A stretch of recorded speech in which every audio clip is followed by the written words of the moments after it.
Hi, and welcome to Have a Chat. I am your host today, Veronique Arsenault. It is a fantastic, gray, but always good Monday with my co-host, Judy Loge. It is, and hello to our viewers, and hi, Veronique. Haven't seen you all weekend. I know. For a change. You look so springy and bright, and I love it. trying. I love I am it. trying. I love it. It's perfect. Thank you. So it is Monday. We are so glad to be back with you today, and we're in June. Yes, we are. Woohoo! How did that happen? It's awesome. I love it. I know. I love June too. It's Mama's birth month, so we're gonna have a big party. Mine for it. too. I know. It's true. Yours is coming up just after Mom's. Yeah. So we're gonna kick it off with the quote, but then we have our guest right away because we have so much to talk about today. We can't wait to jump in. So Judy, you've got the quote. Yeah, I'm just going to leave you with the quote. We won't discuss it, but it certainly leads into our guest speaker today, our first one. What I know for sure is that speaking your truth is the most powerful tool we have, and that's by Oprah Winfrey, and I strongly agree. Absolutely, I'm with you there. So that leads us right into our first guest today, and we are so pleased to welcome Chris Arsenault. You would think I would remember that name, given that it's mine as well. Exactly. But that's okay. So we're so pleased to welcome Chris Arsenault here to join us today. And Chris is a retired Canadian naval soldier. Mm-hmm. So we're so pleased to have you. But for those who don't know you out there, tell us a bit about you. Well, I've lived in Miramichi for 8 years, and I love it. I've been with my partner for 9 years, married for 1 year. We just recently got married in November. Congratulations. Mm-hmm. I have a 28-year-old daughter that also lives here with my 4 grandchildren. Oh my goodness, they keep you busy. They keep me very busy. Yeah. And it's been a roller coaster. Mm-hmm. It's with PTSD, living with PTSD. It's a very big roller coaster. Mm-hmm. Yes. I come from a small town originally in Ontario, so to move to Miramichi was not really a big stretch for me to retire here, especially now that I am retired. Yeah. So yeah. Okay, so post-traumatic stress disorder is something that we hear about a lot, but we do not know as much as we should be, and you know, you're an advocate and you're living with it, and it's something that's really needing more attention, and I'm sure our viewers, a lot of them can relate to what you're going to talk about, and that is PTSD. Mm-hmm. Chris, take us back to when you were a teenager and how things began for you. I think it began in your teens, we said off air, that you started to journey through some darker times. Lead us through your little path until you were older and entering your career. I think it really started when I was around 14 years old, and you're really starting to come into just different hormones happening and stuff like that. And so I had some traumatic events happening at 14. Part of it being, being sexually violated and stuff like that. And many, many, many, many attempts of suicide in and out of hospitals and stuff like that. But after a while, you just normalize it. You just take your feelings and you just normalize them. This is the way it is. This is just the way life is. And you start thinking isn't everybody like this? Okay. So being at 14 and not really having anyone to talk to, and then when I turned 16 is when things really changed. Okay. In the hospital for the suicide attempt, having a professional tell me that the sexual assault was my fault. Mm-hmm. So that made me just close up. Well, I would imagine so. I can't even imagine. Yeah. That's so horrifying. And at that time, there was no such thing as PTSD unless you were a military member. Okay. So it was a lot of, you're depressed, you have depression, you're just a bad child, you're just a problem child. Hormone raging. Yeah, so it never ever got diagnosed at a young age. So again, more normalization, just thinking that, okay, this is just the way I am, this is the way it's always going to be. Mm. So it wasn't until when I got into the military is when it really started to trigger. Yeah. The stuff, never knowing when I was that age, not knowing what triggers were. Sometimes it's a smell. Sometimes it's watching a movie on TV. Mm-hmm. You just never know what's going to trigger you, and every day it could be a new trigger. When you said you had no one to talk to, I'm assuming you had family, but again, you were embarrassed to talk about it, or you just didn't want to you just were trying to deal with it on your own and hiding it? I never really talked to my family about it because my family have always been very supportive Okay. of me. But I just never talked to them about it because I didn't want the pity. I didn't want the sympathy for it. Because for me, it was like, I had a lot of guilt thinking that it was my fault. Yes. That I asked for it. Yeah. So I didn't want my family to give me pity for it. But then also at the same time, I was struggling about coming out at the same time. So they knew it had happened. But then it's like, how do I tell them that I'm gay at the same time without them thinking the same of, oh, well, maybe he'd asked for it. What a battle.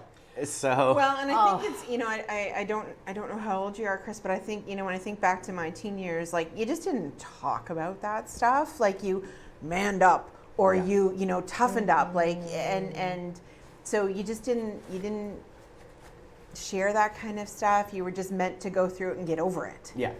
Right? So I can imagine, and you know, and everything's the end of the world when you're a young person anyway. Yeah. Right? So like, because I remember my own teen angst, we'll call it, you know, and everything was like, for me, like, oh my goodness, I'm never going to get over this. And then, you know, you work through it, but obviously nothing of the same nature. So, but you were a bit older entering the military.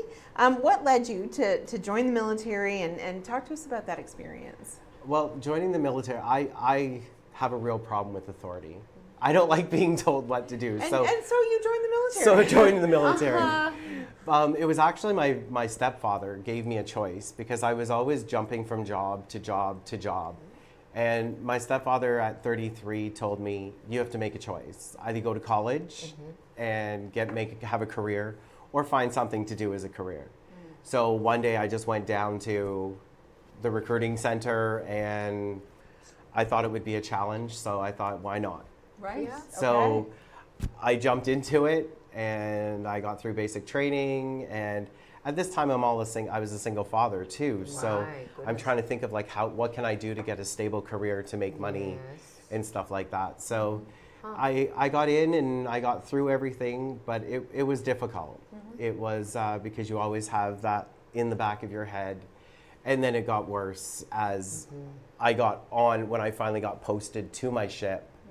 That's when things really started to just like explode. Ooh, I get heavy in the heart thinking of all you've been through, and you're such an amazing individual. I just might add that he really is a very incredible human being that's been through a lot of adversity, and you're coming out, on the show today to share with everybody. For people that do deal with PTSD, they can relate to you in a certain degree. It's different for everybody, but for us who don't have to live with it, or like a family member living with it, share some things about post-traumatic stress disorder with us, some facts, stats. Well, one thing you'll know is that you'll never know someone has PTSD because people that have PTSD are one of the best actors in the world. We go out in public, we laugh, we joke, most of us are very social, but it's when we get home. When the doors are closed, that's when it's the breakdowns, it's the feeling of uselessness, not wanted, being wanted, all of that stuff. And it's very hard on partners. Yes. Because partners become to feel very useless because they want to help you, they want to help solve the problem, but they just can't do it because it's not something that goes away. No. It never goes away. It's always in the back of your head. And it's very important to get help that's needed. What a job living a facade out there in the public. Like, I wouldn't know. When I first met Chris, it was like this jovial, happy, like you said. I just assumed people would wear some of that sadness on their face or be very angry with people in, say, customer service, for example. Some are, for sure. I have some very near and dear friends in my life who are undiagnosed PTSD, former military. And, there's a friend of mine, I'll always know when he's struggling because I'll start getting like songs in the middle of the night through Messenger, stuff like that. So I know that like he's not sleeping at all and things like that. And they'll just randomly pop up.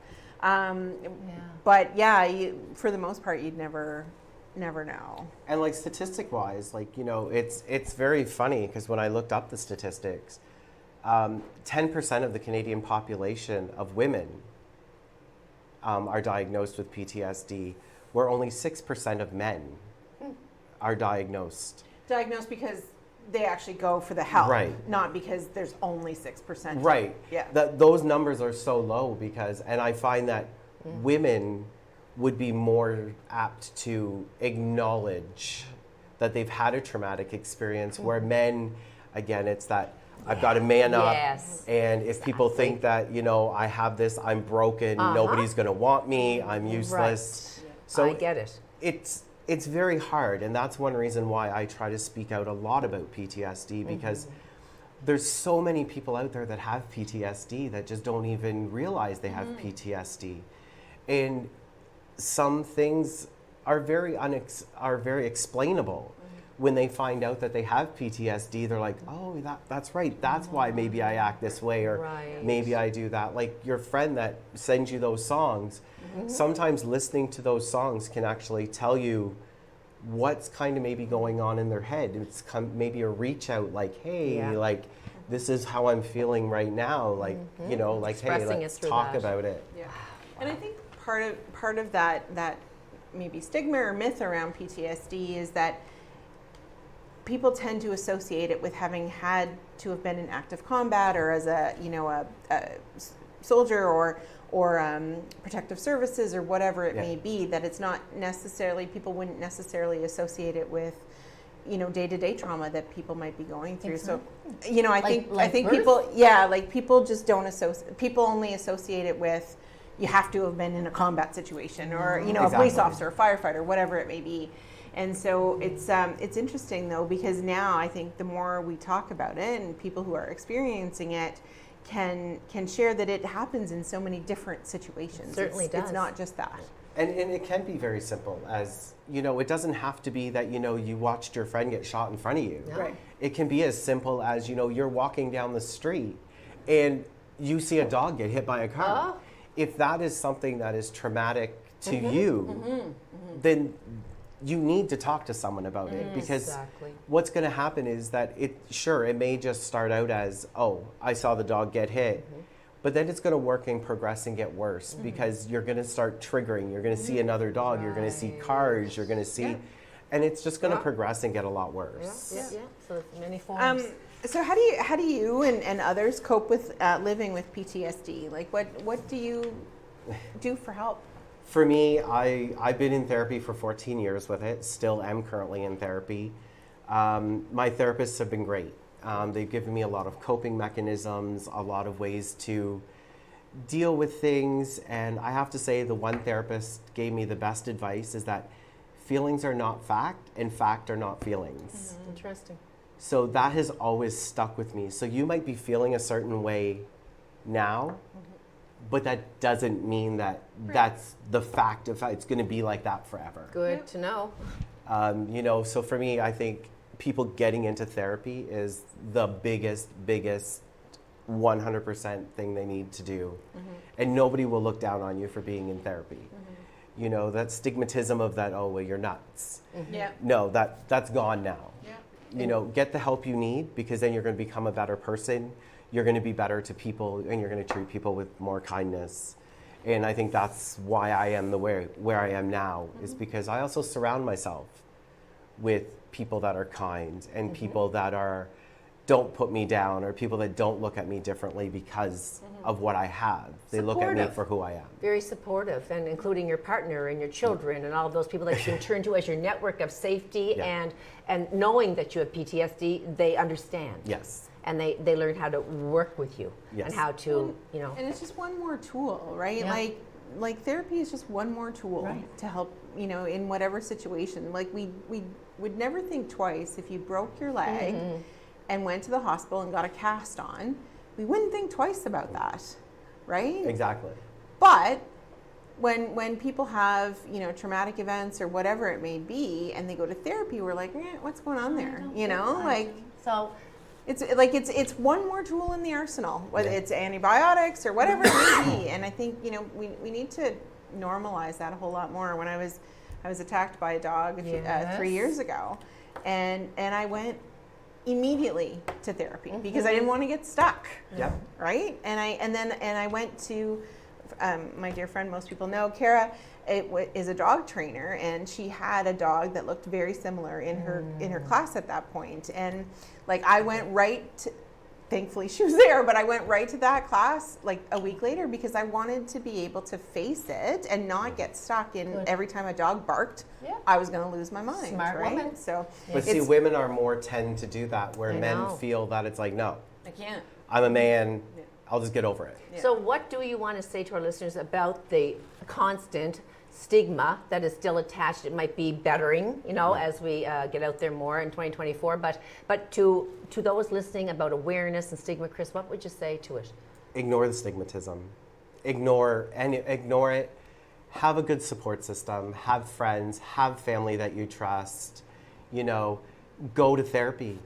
And don't just go to 2 therapy sessions. Right. No. 2 therapy sessions are not going to do it. No. You need to stay in there because triggers happen every day. And you need to have that support system that if you have a trigger and you start to spiral down, you need to have someone that you can run to immediately. Big relief. In our last couple of minutes, so we're down to 2 minutes, which is hard to believe. So it's Pride Month. It's June, right? Tell us what your position is currently, and talk to us a bit about that. Well, I am the director of Pride Miramichi. I did just make it a nonprofit during COVID. Good for you. So COVID happened, so obviously we couldn't have events. But now that COVID's ramped down, Yes. we are going to start getting into back having like drag bingos, pride dances, and all of that. The Legion has been on board with us that they really want to be involved with us. So we're going to start ramping up on those and start raising money as well for the community and start giving back to the community as well. I'm so pleased to hear that. And as director, like I said, that's one more thing that you can feel proud of.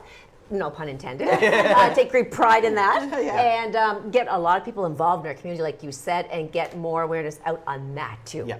Embrace our community members. Absolutely. Awesome. Thank you so much, Chris, for joining us today. So, listen, wonderful guest. We have another wonderful guest coming up after the break. So don't go too far. As I always say, grab a snack and your favorite beverage, and we'll see you in a couple minutes. Thank you, Chris.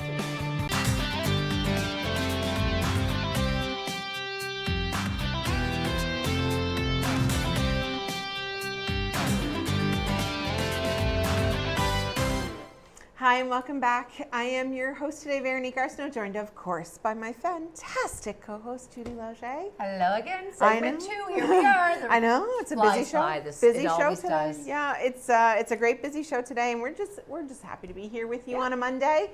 But right now we are joined by Rob McGowan, and welcome. And so many of you would know him as a voice on the radio. So, but we're glad to have you on TV.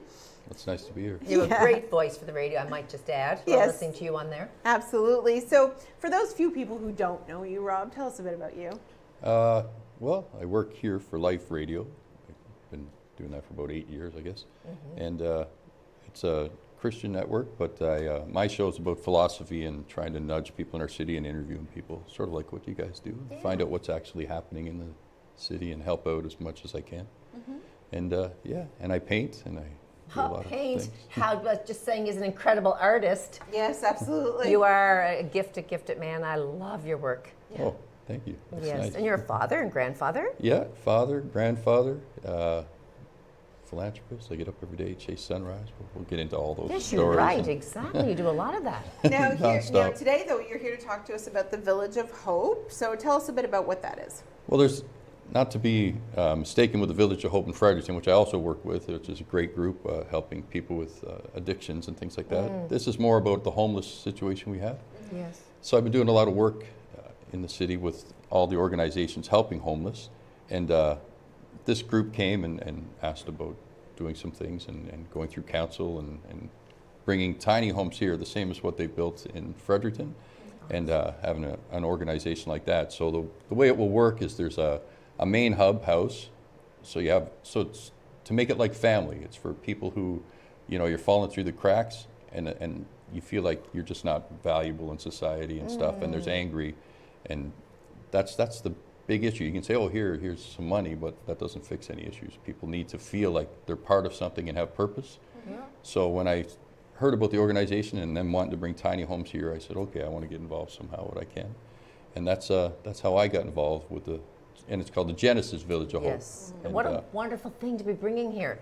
Amazing what they're doing, the work. Now, I've known you as an adult. I have not known you very well in your younger years, but you do have a story, and you alluded to the fact that it revolves around some situation where you were actually involved in a homeless situation. So talk to us a little bit about your background, Rob. Sure. Well, when I was a young kid, every young person goes through, troubled times or whatever, and my family was no different. I had young brothers and sisters, and my father was a bad alcoholic. He used to beat my mother every day and punch her into the closet. It was one of those terrible, violent situations. And as I got to about 11 years old, they finally had managed to get apart. She got away from him, and then she met another fellow who was a drug addict and smoked a lot of marijuana. But he was not at all violent, different kind of just issues, though, again. Yeah, sort of stay abuse. home, no money, very poverty. And by the time I was 13, I had, kicked the door and been violent. I left home and I never came back for 10 years. I didn't see my mom or my family. So I left home when I was 13, school, everything, and just left the whole bit. Wow. Moved away and ran away from home, and I had run to my grandmother's, lived on the street, and done many stuff and spent many nights. So I understand homelessness, and, those nights when you're sitting up in a room trying to stay warm, and you're, little cracks under a metal door in a top of a building, wondering if everybody's going to find you there and if you're going to have to be kicked out. So there was lots of all that, and I was very angry, very hated the world, stole, did whatever I could to survive, was bad, and so I understand when I meet people on the street and they have this hatred for the world and bitterness and life, and I get it. It's not it's not just like, why are these people being, bad or whatever. Empathize. That's a huge thing to be able to relate to that. And people say, why, you know why. Yeah. So and over the years, it affected everything. It affected my marriage, which fell apart years later. It affected everything I did in life was affected by that part of my life. Mm-hmm. But along the way, I started reading more and understanding philosophy, actually. It was philosophy that saved me in church and things like that. And even church, I came to not like very much. It had its boxed-in way of doing things, and that didn't seem to help people. And then there was a book by Marcus Aurelius called his Meditations, and he said your life is controlled by the color of your thoughts, and if you change the way you think about things, the things you think about change. We've all heard these things, but when you actually start getting into what they mean and studying them, and Wayne Dyer and all these guys. And then I studied the Tao Te Ching for quite a while, for many years, trying to understand the Japanese philosophy of Wabanisa, and every human has a sorrow within their body that we all feel because we're trying to pull away from this darkness we have, this bitterness. So it's the fight against that makes life wonderful. And so when I started realizing that and trying to fight towards that and write towards that and do things, changed my mind and idea of things. And then I started helping out. And you're, let's just say, intellectually, you're very, very on top of things too. You've got a great, strong mind, which helps you get through all this too. Yes. You know what I'm saying? You're very bright. Yes, absolutely. Now, you got a phone call from Love, Sweat, and Gears. Cool. So this is part of the Village of Hope team. And they do a charity run. This Love, Sweat, and Gears is a bicycle run that goes from Vancouver to Charlottetown, right across Canada each year. They've been doing it for years, and they get anywhere from 10 to 20 members going through riding for different charities.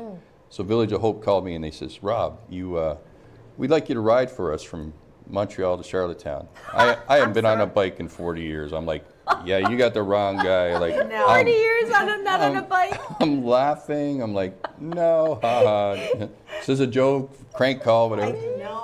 I'm sorry, but for me to go, I used to bike around the river when I was an 18-year-old from Chatham to Newcastle, but I haven't been on a bike myself since I was a kid. So if they said do that, I would just say, I'm sorry. I don't know that I could go from Chatham to Logieville. I just I'm still not sure I can do it yet. I've been training a little bit each day, but it's tough. So I said no. And then I got walking around the kitchen, and then I thought, Rob, you're on the radio every day telling people that you know, if there's something you can't do, well, there's an old quote by Vincent van Gogh. He says that if you can't paint, by all means go out and paint, and that voice will go away. And I thought, oh yeah, whatever. This is the way God sort of talks to me, the way I see God. And so I'm hearing that, and he said, oh yeah, well, you know. And I had collapsed last year in the parking lot. Woke up with my face all smashed in, and I couldn't figure out what happened to me. And I went home, and I was all bleeding. And my brother said, "Are you drunk?" And I hadn't drank in years. And I said, "No." We went to the hospital. They said I had AFib, and my heart was going too fast, and I had a stroke and not known it before, and I had all these things going on that I didn't even know. I wondered why. Good heavens. So I was like, that's craziness. And here I am now, a year later, going to ride a bike across the country. I'm thinking, Feeling healthy, though? You're feeling healthy? Oh, yeah, I feel good? great. Yeah. So they give me some medicine to steady the heart and blood thinners and get it all sorted out, things I had been dealing with. So I thought, yeah, okay, so you want to get in shape and get off. So that's the voice that starts saying that and saying you always are out every day helping homeless people and doing all this stuff. So why wouldn't you do this, you know? Just because So you for can't. those who don't know how far that is, it's 1,400 Oh my God. kilometers. Oh my Lord. 1,400 of them. Not 14, 1,400. Did you bike here today? No, I haven't even picked up the bike yet. I've been training at home on a stationary bike. Veronique and I drove my bike today because we wanted to prove that we could do it. Like So- my tricycle? Yeah. It was good fun. So I called her back and said, yeah, I'll do it. And that started the process. And then, so they said, well, you need a bike and you got to do all these things. So then, that's what we can talk about. There's a team that came behind. Well, it's such a huge ride, like Veronique said, and you haven't ridden.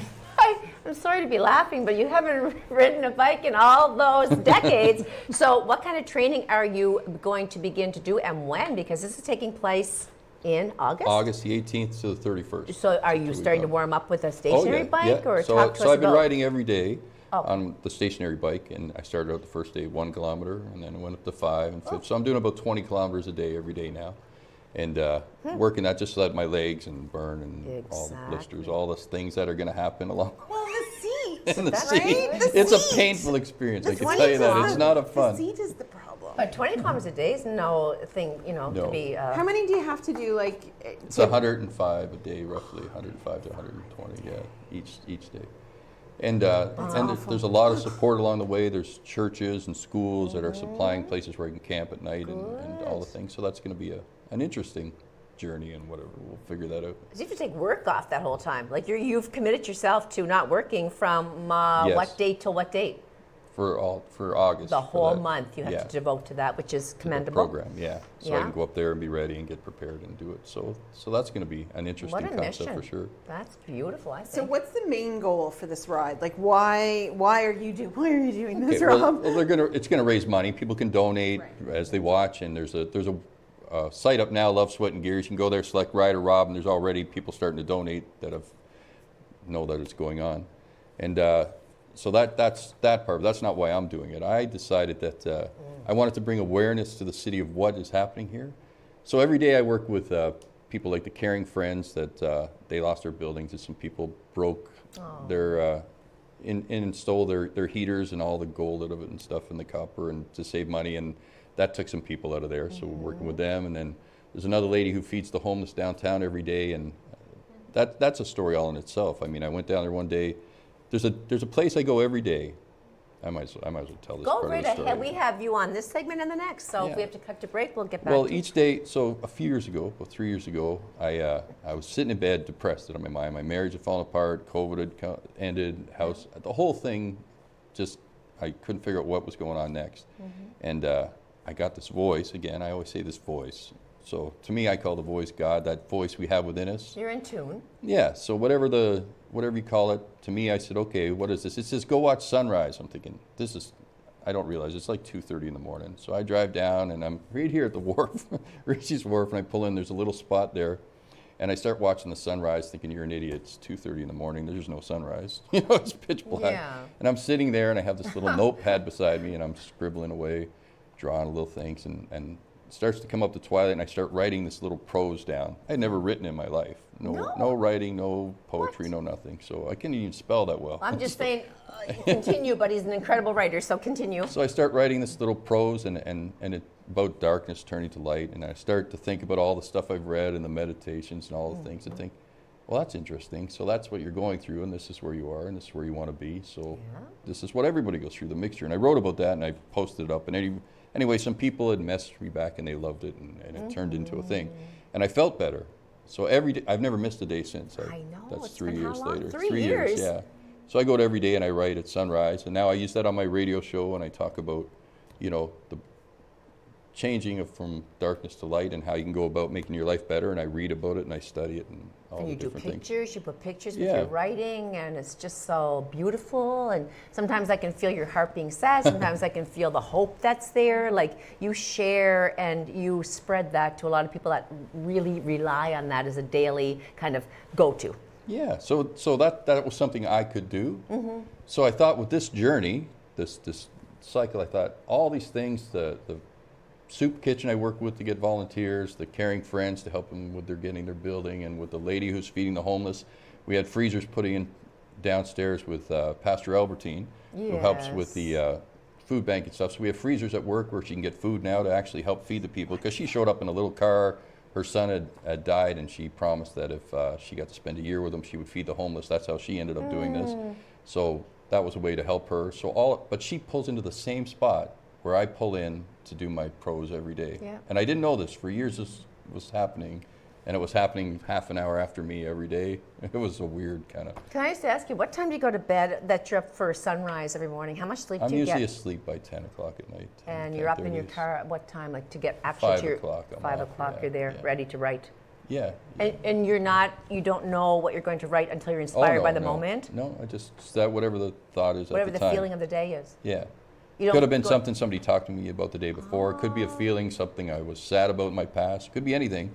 And I think, how would that connect to people? And I just write something. Very about it. therapeutic, Rob. Yeah. Cathartic. Oh, for sure. It helps. I do it for me. It's all selfish. But it's to share Ah. with people. And other people would be going through the same kinds of feelings and thoughts and things like that. Yeah, but for someone like you said that didn't write at all, you didn't have time to write, you were running away from home. You were Yeah. running away from everything, and school included. I wish you could have brought something later. We could have read something from you that you actually, Well, I have you do have something? a Well, then thousand of them on my we phone. might I write have. every day. We could We could do probably that in the stick next something on. segment. Oh, Yeah. for sure. You know. Yeah, Oh we my could quote goodness, one of yes, them. Absolutely. I think it'd be Yeah. beautiful to share that. So we'll go back to the ride for a second. Sure. And so how do people follow you if they want to donate or they want to encourage you or all of that? How do Okay, people well, you do can that? follow me every day on my Facebook. I post with the sunrise. Well, that's now going to include the bike riding. So now I'll ride out to sunrise on the bike, Nice. do the quote, talk about helping charity. What I'm going to do is ride around to different charities in town Yeah. and the people that I'm working with and helping. And we'll have discussions about what they're doing and how they're helping the city. So through following it, I'm hoping it brings awareness to all the people that are doing so much great work in our community. Yeah. And nudging everybody, because there's no reason why a community can't change its face. We don't have to have what we have, and No. and it's up to us to make a difference. So if people are aware how they can change and where the places are, then they know where to support, where they can volunteer, where they can donate, where they can help. So I'm going to bring awareness to all of that around our whole city. How closely are you connecting with these other people that are going to be joining you on the ride in August? Because you said they come from all Oh, I over. won't meet them till the day I start. The day. No correspondence at all. No. No. I still get 1,400 kilometers. Like, I can't wrap my head around that, and it's fascinating to me. And what a challenge for you to take it on, especially given that you haven't been on a bike for a while. Well, there's I don't know if you ever watched those quotes or motivational speeches on the internet. Well, Denzel Washington was talking to a high school bunch of kids one time, and he said, everything's on the other side of failure. He says, we get up, we quit every day. We say, oh, I can't do that. So we just don't do it because we think that's impossible for me. But if we get up and do it and fail, we're much better off. So even if I fail, if I didn't make it, people would laugh, they'd still be aware, they'd say, oh, look at that idiot, whatever. You gave it your best shot. Yeah. So, but the challenge of doing it, and maybe making it, just the maybe doing it, is worth the effort. Yeah. So knowing I can't do it, and then doing it is like, if this is possible, anything's possible. Inspiring. And that's what I say with our homelessness. If we say, oh, it's impossible, we can't help everybody, we can't. Well, maybe we can. Maybe there's something. Maybe this is the start. Maybe this catapults and we get all these things going until we have none. And so that's how I think, dream, and big, larger than life. Oh, I love it. I know, it's incredible. Yeah, so we're just about to go to break, but we've got so much more Yes. with Rob happening, and we'll talk a bit more about some of your art pieces, and you also teach Yes. art classes, which is phenomenal. I can't wait to talk about that. I know, yeah, there's so much to say, but anyway, so listen, we love our guests. There's so much happening in our region that most people aren't aware of, and that's why I love our show every week. So don't go too far. We'll be right back after the break.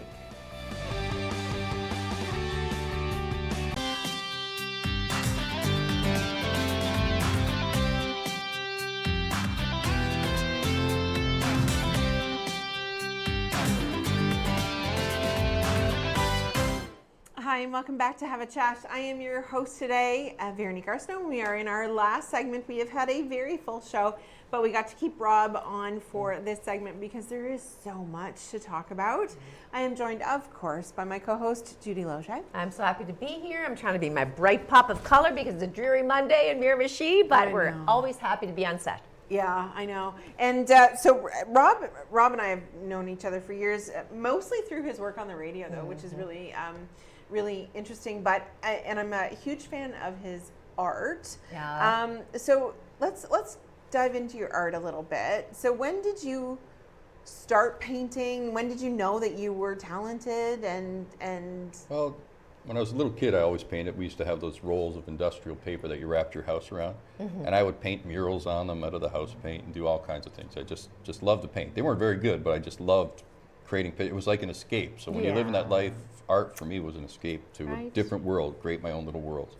And a teacher, in grade 6 or something, saw me painting outside, and she bought me this art set, and she said, "You know what you're painting there?" And I said, "No." And she said, "It's a monochromatic." I didn't know what that was. Okay. I wouldn't. I don't know what that is either. Yeah. So anyways, she said, you need some tools and some things here. And she gave me some few lessons and got me headed on my way. And then from there, I never stopped painting and kept always fascinated with learning more about art and paint. So that kept me going. And then with philosophy and painting, I realized so many people think they can't paint. And so I started some That would be art me. classes, and I opened up the art classes so people could understand that anything is possible. Again, it goes back to, I think if we change our mindsets, everything becomes possible. So I developed an art course where you do a painting over 4 classes. So the first class is about breaking down the barrier to thinking you can't paint. So the first thing people come in and they say, "Oh, I can't paint, I can only do stick figures." I hear the same speech 1,000 times. And I'll ask them simple questions like, if you were going to paint a cloud, what color would you put? And most people say black and white. I say, no, it's a simple artist trick. It's like magic. I said, when you have a color wheel and there's 2 primary colors, complementary colors across from each other, they make gray. So if you're doing a blue sky with an orange sun and they're against each other on the color wheel, you mix them together, they'll make a gray. You put that in the clouds, all of a sudden your clouds reflect the blue and the orange. Your clouds come to life. Did you know that? Did you? Did you know no, that, but Judy? did you ever take lessons? You just No, learned. I just studied and figured out how to do it, and then I described what I was doing and how I could teach people to do it. So even before I do a lesson, I'll spend a week at home painting the painting, just thinking to myself and writing out how will I explain to them to do this so that they can understand Oh my gosh, it. and they're so gorgeous. I mean, I wish we could have brought in a few of your paintings because we could have sold them on the air. I'm sure people would say, "I want that." Yeah, and I do realize that there is color theory and the opposites. Like to be honest, I'll relate it to, I used to be a makeup artist, so I have hazel eyes, so I wear burgundy or purple eyeliner, so it makes them pop a little bit more. Right? You learn. For sure. Yeah. And painting, the main thing in the first class is teaching people not to paint, because they sit down. If I say paint a cloud, they try to make these shapes, and I said Michelangelo used to say that the art's already there. God created it. He said all you got to do is get the rubble out of the way. So I said, this is what you're going to do. You're going to take some paint and some water, you're going to mix together, and you're just going to splash it on the canvas like this. Just let it drop, just rub it around. No shapes, no nothing, just rub it around. Then you're going to take this rag and you're going to touch it a little bit. And then we're going to wait 5 minutes for the painting to create itself. And then about 5 minutes later, say, okay, now hold it up for the people in the row behind you. All of a sudden, everybody has clouds in their skies. They just appear. They start appearing on the canvases, and they start to realize, oh, wait a minute, there's a technique to all this. You know, once you stop trying to paint a shape and a figure and do these things and learn the technique, our mind, so what I paint is impressionist art. Yeah. And so when you go through an airport, you'll see a beautiful painting. You'll say, that's gorgeous. Then you get up close, and it's really just some slabs of paint here and there. Because our mind fills in all the details. Right. But as an artist with the canvas in front of you, you're trying to put all the details in. You're not leaving any room for the mind. Hey. So once you learn, I only need a few details, just enough to say, represent what's there, it gets easier. It's like, oh, I only have to put a slab here and a thing there. And it's like, Yep. so now all of a sudden, you become able to paint. And as you start learning this, you start to feel like, well, I can put a slab, I can put a rub, I can.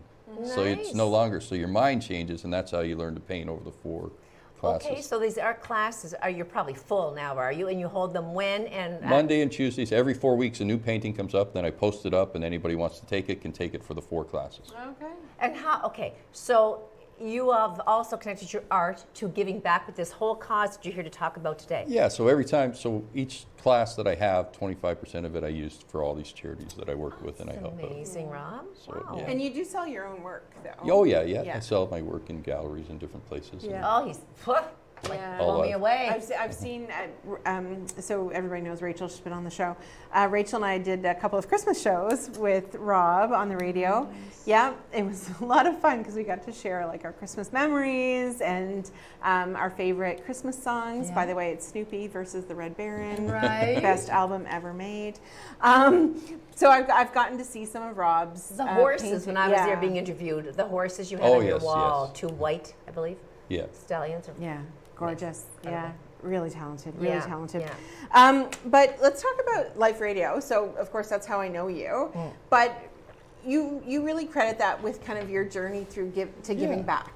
So the Life radio story is interesting. I was traveling back and forth out west working, and I came home one day and I was like, I don't want to do this anymore. So to me, I talked to God by just having a conversation in Right. the air. So I says, I don't want to do this anymore. I'm like, this is ridiculous. This song comes on the radio, it's this beautiful voice. I think it's Adele singing. I crank it up, and at the end it goes, Life Radio, the positive voice. And then this Jesus music comes on. I'm like, turn that crap off. So I turn this, I'm like, I don't want to hear that, right? yeah. So I get in the house, my son goes, oh, at Life Radio, they're looking for a guy to help promote their station and do and I'm like, what? Life Radio? That's the... So I go down, and there's these 2 little old priests there, John and Eugene, who owns Sunny Corner there, and they're talking about promoting. I know nothing about radio, but I'm kind of a make it up kind of guy and whatever, and I'm like, oh yeah, I'll think what I can do and blah blah blah, and I'm leaving there thinking I have not a clue. I go down to the goodie shop, and Nelson's there, and I said, Nelson, and I get this idea. I said, we're gonna have a live show right here in the goodie shop, and we're gonna interview people and talk about, and you're gonna pay us. Because it's gonna be Perfect. So, and then he says, yeah, that's a great idea. So next thing I know, I go back and tell him, yeah, we're gonna have a live show. Anyways, it starts this process, and then I end up on the radio one day, and they like my voice. People mailed You're some very good letters voice. and started saying, oh, Rob, and they love the show and the concept. So it was really good. And then I started realizing I could interview people around the world. And I was interviewing a lady during COVID, and her husband was one of the early ones to die, and she wanted to commit suicide. People write me every day, and I have all these things come in, and I write them back poetry, letters. And so a guy from Samaritan's Purse was going over, and they were helping the people coming from Ukraine across. And anyways, they set it up, and she ended up working there and getting her life together and having a school. And she sent me a little picture of one of the kids crossing. So I did a painting up of it. And I was talking with Jake Stewart, and Pierre Polyev was coming down. So we ended up, he got the painting, and now it hangs in Ottawa. And the little girl herself was sitting on a body, her mother or grandmother, of the painting I did. And I thought, well, she's went through that journey. Now she might represent the guy who becomes prime minister in the next election and be an influence on his mind. So anything can become an influence. Another guy comes into my office at Life Radio, and he says, Rob, my wife died in a car accident up the road. And I'm like, I know. Like, what am I going to do? He says, I'm on a work visa with her. What am I going to do? And I'm thinking, I don't know. And then a voice in my head says, well, you know Jake Stewart. So I called Jake Stewart You're up. always thinking. And I says, Jake, I got this guy here. His wife died. He's on a visa. He says, Rob, I'm in opposition. I got nothing to do with that stuff. But he says, give me a minute. So he goes across, and they talk to the guy who is part of it. And then Sean, his guy handler, and they end up getting a compassionate leave thing and helping him get his visa all through. So all of these things, every day there's like a story about this in the radio or something that I can do just by nudging some little thing or connections, meeting people, and being able to make a phone call. Now, I don't gain anything from it, or it's not a financial, No. you know, just Gain. it's just No. you can make a difference just by paying attention. And you're have a ripple effect, Yeah. right? Like you're that one stone that look what you've done so far. How many people you've reached, and like you're such a thinker and philosopher that you're gifted that way, Rob. Not just with your intellectual ability, but with your painting and your writing and your compassion for other people. Like you're an extremely special individual. What would you say, Rob, to people out there who just think that they can't make a difference, that they're too small to make a difference, or they don't have money, or they Well, don't people, have. I heard somebody say to me one day. They said, "Oh, Rob, you got it so made. You're an artist. You've got this radio job." Well, first of all, I volunteer at the radio now. I don't even take a salary from it. I don't. My house was burning down when all this was going down. My marriage fell apart, and I was sitting in a room depressed while all this was going on. It doesn't. Every day, we have stuff attacking us. Like you fight a life. The world is not a nice place. No, it's I mean, very, very it's difficult a at times. balance of yin and yang, and Beauty and sorrow. yeah. Yep. So you're always constantly, but it's the picking yourself up and saying, okay, it's despite of all of that, I'm still going to go out and do good today.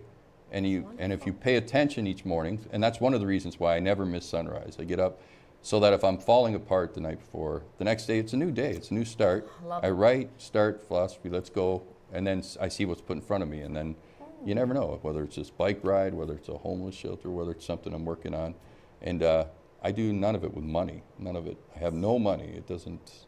That's not. It all is just done from heart and will, and just go for it. Your gifts. Yeah. Yeah, and Yeah. your heart, your big heart. So you obviously are inspiring myself and Veronique and others every day. Who inspires you? Name some of those people that have made a huge mark on you and helped you be the person you are today. Well, I would say the philosophers, actually, the great books. The Okay. Stoic philosophy made a huge impact on All me. right. And paying attention to God as I see God, listening, learning that when you get up in the morning, you always have a chance to make two choices, as Marcus Aurelius would say. You can choose to feel, oh, that's awful, that's terrible what they did to me, and you can be bitter about it, or you can say, okay, there's a problem here. What is the solution I can come about to fix it? And if you can think in that term, whether you're in the lineup waiting, you've waited all day and you just want to get home to watch your Netflix, no hurry. It's a chance to maybe meet the best friend of your life here in this lineup, or it's a chance to, learn something about yourself. And each time you see somebody who's doing something that makes you feel mad or angry, that's something you see within inside yourself. And then you realize, oh, I got something to work on. So Well, that's how you have to learn. That's very interesting. And I just want to talk about your daughter for a moment, who I had the pleasure of working with, and Mamma Mia, and who is the same age as my youngest son, Jansen, Naomi. She is an outstanding individual. So you must be so proud of her. I can't speak to Ty, I just know he's a wonderful young man, but I do know I work Naomi with Ty. personally. You know Ty. I Well, do. I know Naomi, and just she has a lot of your beautiful gifts. She can act. Can she paint? I know she can sing. She tries painting. She's working. She's more in the acting and Directing? Directing, and now she's doing intimacy directing and stuff What's too as that? well. Well, she went to New York and took training so that when you're in a set and you're doing the scenes that are romantic or interlude, she goes in and shows you how you would do that scene and make it proper so that there's nothing Like wrong nothing going on. too Yeah. bad stuff. Yeah. Like, oh, that's a very cool avenue to take, isn't it? Yeah, and she's opening a company now where she's writing plays and they're doing stuff to help get that Beautiful going. girl, just an angel. Yeah, Really. she. Love her. When my first acting gig, she and Sam Crowell had the. We were together. Yeah, he was my husband. He was my husband. That's right, yes. Oh, am I interrupting anything here? Yeah, he was my husband. Yes, I'm glad I'm sitting here between you two. And we were acting. It was my first acting gig. I was not good, but that's Oh, okay. stop. But she and Sam Crowell had developed this festival, and it was part of the festival. We were in a play that Sam had Yes. written. So yeah. Well, Yeah, anyway, I just wanted to give her a shout out because I've known her as a young girl growing up with my son, and I find her one of the most outstanding young women I know, and that is the truth. Oh, it's incredible. Yeah, My she's son is the same. He's well read and Smart philosophy guy, as well. Oh, he's super good smart. guy. Yeah. Yeah, he is. Oh, he's a great guy. You must be so proud. Yeah. Yeah, We oh, yeah, worked together at the 100%. Pay Center. Right, and they must love hearing your stories, how far you've come from being that boy that ran away from home with such a terrible home Oh, they situation. don't know these to- stories. They don't this know is what? a rare thing. Are they going to People watch don't know TV and my see this for the story. first time? I don't even know if they'll watch this. I hope not. Are you serious? They don't know anything about your background? Not much, no. Oh, okay. I thought they would have known. So let's go back to Genesis Village of Hope for a second, Okay. and your bike ride. And your bike ride. So, you know, again, I just want to make sure that people can support you, follow you, all that kind of stuff. Yeah. So, where would The they? easiest way is you go to Love, Sweat, and Gears. Okay. And there's a list of riders, 15 riders. You select my name, Rob McGowan. It'll bring up the Genesis Village of Hope place, and you can press donate there if you want to donate. Interesting. Are we going to be able to watch you? Like, are we going to be catching Yeah, I'll glimpses of post you? every day in little clips and where I am and what's going on. Standing Even on the the side of training, the I'm going to road be saying- posting the training every day with me Are dying. you terrified of the traffic? No. And I know that didn't even dawn on you, but I'm like, Dawned on me. Just added that in now. Yeah. that's all I can think about is, you know, because I see these. Well, they have had one death, they said, over the years in this. So Oh dear. that's not But good enough. I just the being on the side of the highway on a bicycle. We're scaring But me you're now. not alone, no. No. There's 15 riders, Right, and there's so- a van follows back a bit, and they have GPS to see where Right. you're lost or things like that. Don't get lost. Can you imagine the people you're going to meet along the way? Like with, you know, where you're staying experiences. and your fellow riders and the food stops you're going to have, and you're going to be probably pampered along the way because it's not an easy trek, let's just face it. It's something that I would never be able to do. Well, I'm sure Ty is actually probably going to give you a bit of advice on how to like stay energized and stuff, like with the right Oh yeah, food Ty's to eat big and in the everything. gym, and he The fitness? teaches judo. Ty teaches judo to the police and different. Oh, he's does he? He's Yeah. quite. And Fitness he quite really well versed, yes. understands like the science behind Fitness, macronutrition and everything. didn't know that. He and I've had a few conversations about that, so I'm sure he's going to give you some What? tips. Oh yeah. He's love always it. sending me the latest thing. Here, Dad, do this, do that. Yeah. We got a sauna the other day for Oh. the training, and he said, "Yeah, saunas apparently help your cognition and Absolutely. there's some great stuff on it." So thought I that have was one. I interesting. hope it clears my brain. I'm trying to get into it every other day because it does stimulate your body and gets rid of the plaque in the brain. So in the last minute, Rob, any special thoughts you want to share with everybody out there? Well, I always wanted to. I have poems I put on my desk that are my favorites. There's Ithaca, which is a story about the journey. It's not the ending. It doesn't matter if it's poor at the end. What it gives you, by looking for a destination, it gives you this journey you can go on. And then there's Invictus, which is one of my favorites because Nelson Mandela, when he was there, it changed his whole demeanor towards life and going forward. But my favorite is Emily Dickinson wrote a poem called Hope is a Thing with Feathers that Yes. gathers in the soul and sings a tune without the words that never stops at all. All right, we're all done, unfortunately. Aw, you're so fascinating, but so we'll awesome. wish you a wonderful week, everybody. Yeah. Cut you right up at your No, that's great. There's some of my